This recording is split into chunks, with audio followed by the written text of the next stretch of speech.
Hey family, it's MarshaunO back out here, and I created MarshaunO, this channel right here, because I was sick and tired of hearing so many of my friends and family just talk about the relationships that they wanted, but they were not receiving. And so I am here to help you to supply all of the tips, tools, strategies, knowledge for you to be able to apply to your relationship so you can stop feeling stuck, so you guys can stop having so many unnecessary arguments, and so you guys can actually live together in harmony, create and build the relationship that you want, need, and desire, and of course feel loved, honored, respected toward each other, so you guys can create the life that you want together.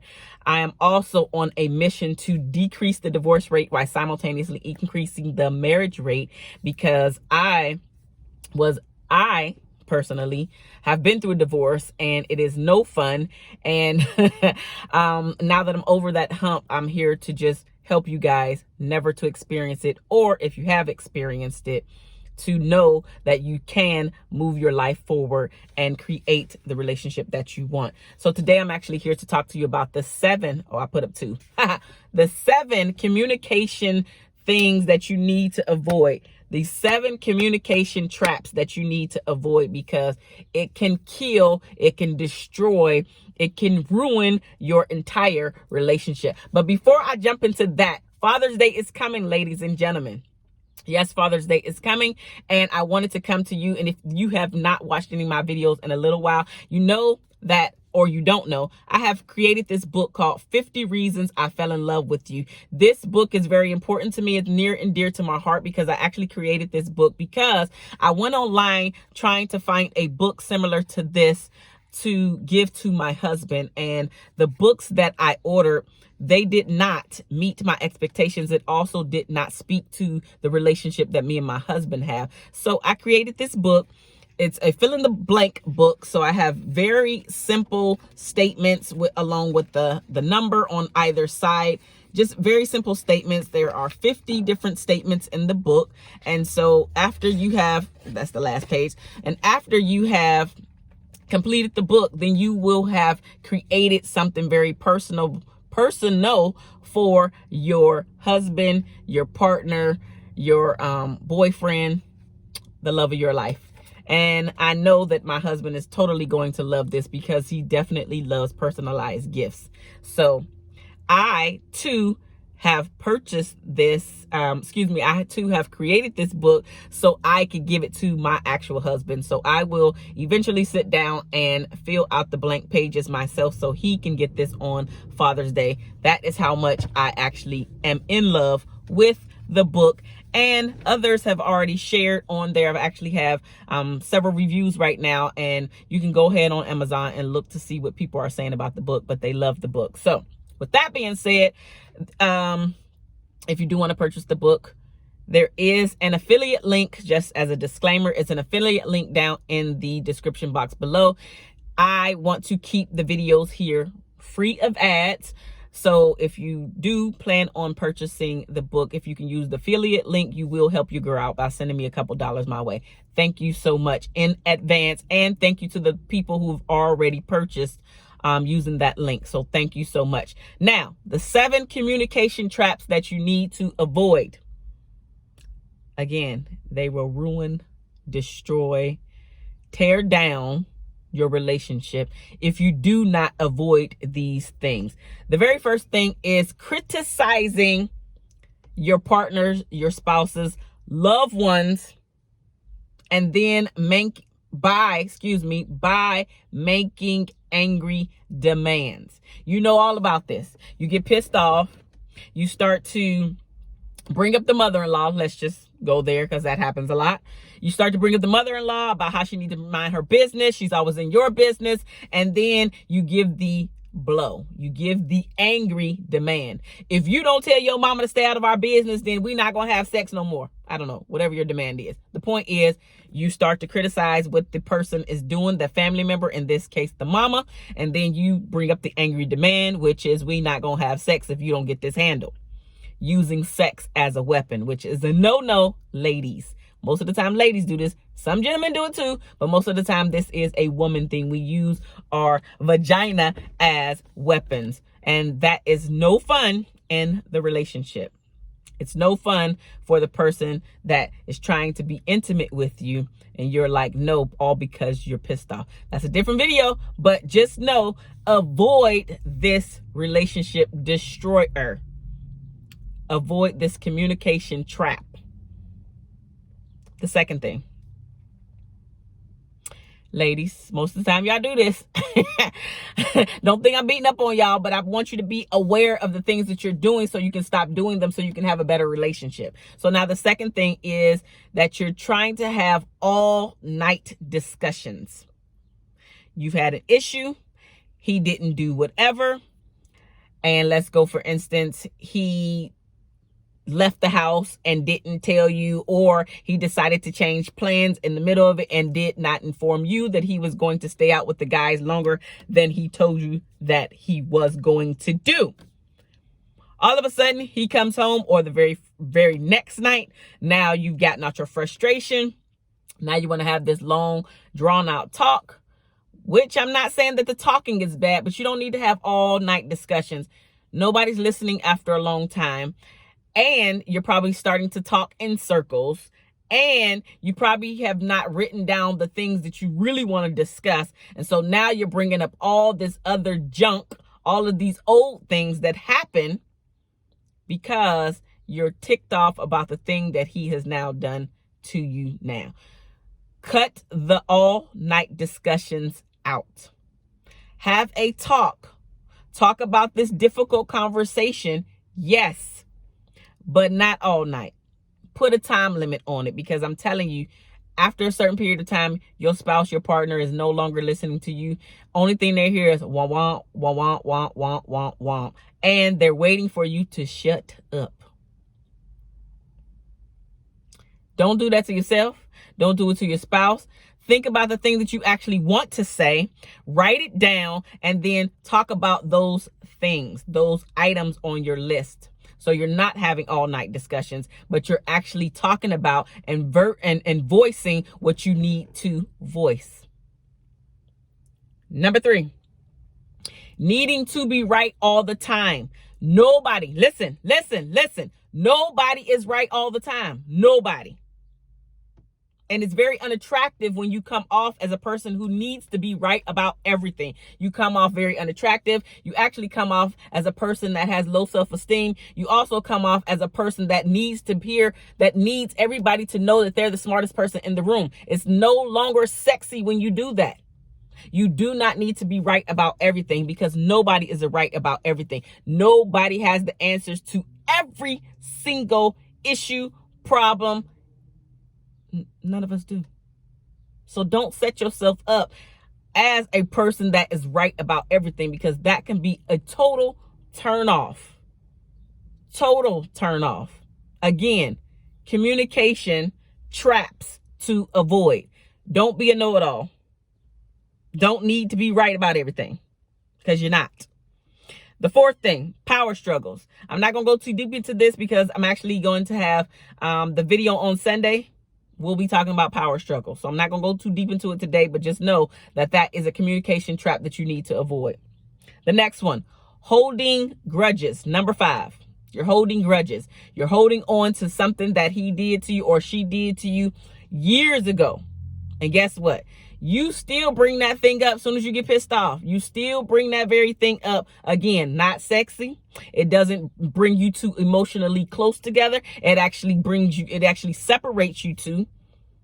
It brings about that distance, physical distance, literal distance, emotional distance. You're being distant in your relationship. Holding grudges. It doesn't sit well with you. You start to build up the resentment, which is why you're having all of these outbursts, because you never got that stuff off your chest. And then by the time you have the outburst, your spouse is looking like, what is going on? Like, I didn't even do anything. And they're thinking that because literally they didn't even do anything. But on top of that is because you You decided to hold all this stuff in and not voice it soon as it happened, or soon after you calm down, to get that thing off of your chest. You're letting all of this stuff build up. And whenever you do that, you are hurting yourself. Literally, you're hurting yourself, which is why you're probably having a lot of body aches, because you don't realize that you're holding all of this negativity inside of your body.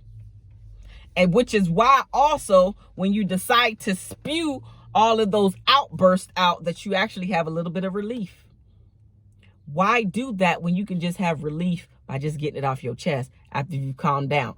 Right after the scenario happened, even if it's the next day, even if it's 2 days later, soon after, not 2 years later, not 5 years later, not every time you get pissed off, you bringing up all this old stuff that I did to you. Like, when you gonna get over that? Holding grudges, communication trap to avoid. Number 6, guilt. Are you holding your partner in this state of being guilty all the time? Guilty about everything. They just guilty. Even though they're probably not even doing anything, now they feel like, well, I might as well go ahead and do that thing because they already accused me of doing the thing, so why not just do the thing? Let's go with cheating, right? Your spouse cheated on you before. You decided to take him or her back, and now you're trying to hold this against him or her, even though you said you forgave them, but you really didn't forgive them. And so now you want to make them the guilty party. Every time they leave the house, they got to check in with you 50 million times because you need to keep your insecurities at bay. But you're also making them feel guilty. So you're like reminding them every single time that he or she leaves. But you're not realizing you said that you would accept him or her back. That guilty thing is not sexy. Again, did you forgive him? Did you forgive her? Or was that just a little show because you was sick and tired of actually thinking about how your relationship will be without this other person? How would your life be? How would it now be set up? Would you be lacking in something? It's a whole lot of things that go into this guilt thing, specifically when it comes to you saying that you've forgiven a person when you really have not. Moving on. Number 7, falling for diversions instead of focusing on the original issue. This is specifically talking about during your discussion, during your argument, during your fight. So instead of you guys talking about the original issue at hand, somebody does something to divert the attention, to take away so they do not have to address the real issue. Now they want you to focus on this pseudo issue so they can get away from the real or original issue problem that was brought up in the first place. So now they try to throw in, well, you start cursing at me. So I don't want to have this conversation anymore. Yeah, that's a diversion. Even though it's true, you shouldn't be cursing when you're having difficult conversations, because you do take away from the actual message. However, that person, your spouse, or if you do this, you're actually diverting and taking away from the original issue because you don't really want to deal with the original issue, which is why you had to come up with something else, i.e. you cursing at me in this example. Diversions. Avoid the diversions. And if you're the person that's doing the diverting, tighten up on that. Stop it. Like, grow up and be in the relationship. Be the person that you need to be while in this relationship that you said that you wanted to be a part of. Like, take responsibility for the type of person that you want to be in this relationship. Take responsibility for saying, you know what? Let's actually deal with this issue. Stop sweeping things under the rug so you can actually create and build the relationship that you want. Like, you say that you want this type of relationship, but you're not willing to do the hard work when it's right there in your face. Do the work. Have the conversation. That way, you can stop talking about the same thing over and over again. And you can actually push and move your relationship forward and stop being stuck and stagnant in that same spot. Like, that's not what we're doing here. We are not here to stay stuck in the same spot, ladies and gentlemen. You have come to MarshaunO because you want to be different. You want to be a part of that 1% of people out there in these great, beautiful, blissful relationships. You can only do that if you cut out the BS. You can only do that if you actually start to hold those tough conversations. You can only do that if you bring yourself to the table and hold yourself responsible for the type of person that you're showing up as. How are you showing up in your relationship? Are you diverting? Are you holding your partner guilty? Are you holding grudges? Is there a power struggle in your relationship? Do you always need to be right? You having all night discussions that's not going anywhere? You criticizing their loved one, making angry threats, angry demands? If you're doing any of those and you want help to stop doing that stuff, send me an email. It's down in the description box below. Marshaun at MarshaunOlanio.com. Like, listen, we got to tighten up on all of this, sisters and brothers. We got to do better. We have to be better. If you want to be a part of the 1% that have these beautiful relationships, you have to start to act like the 1%. Until you do the thing that you want to do, until you actually visualize the person that you want to be, and then show up and be that person, you will not get the relationship that you want. Period. If you need help and you are really ready to stop playing games with yourself, send me a message. Look down in the description box below.